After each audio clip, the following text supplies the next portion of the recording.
So this is where, when we have that capacity to go to the places that are uncomfortable and stay there a little longer, open up to them, look at them, what's going on here, rather than just like, oh, I don't like that word privilege, so I'm just going to like try and be, I don't know what, Right. Try to rigid and shut down the perfect. conversation Shut or down the stand. conversation. Yeah. You think you're going to talk about privilege. Let me tell you about my history. Yeah. Well, And I yeah. get it. Like, I get it. Right. But you're right. It's like, if I really look at the value that that's representing, instead of resisting and being in my defense, I can open up and then, oh yeah, I do value that. And so but it's hard, right? Because sometimes you open up values and then you see any consistency between that value, then shame emerges. In what Mm-hmm. ways are things never going to be equitable? Like, how do you deal with underlying shame sometimes as you really look at the value that you're identifying and the ways that you're falling short? Yeah.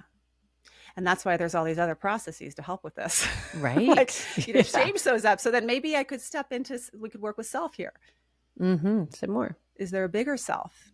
Mm-hmm. Like they could hold some of that shame and help me with it, a compassionate self.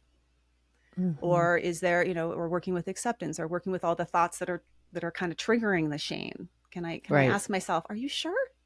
With some of Mm-hmm. those thoughts, is this a helpful thought? Or, all sorts of things. But it's, yeah, there's a lot to unpack Mm-hmm. with Mm-hmm. getting Well, and psychologically I think flexible. that's also then the question of, how do I show up? Like, if this is important to me, and like you were saying with your husband, how do you show up? If my value is this, how do I show up differently?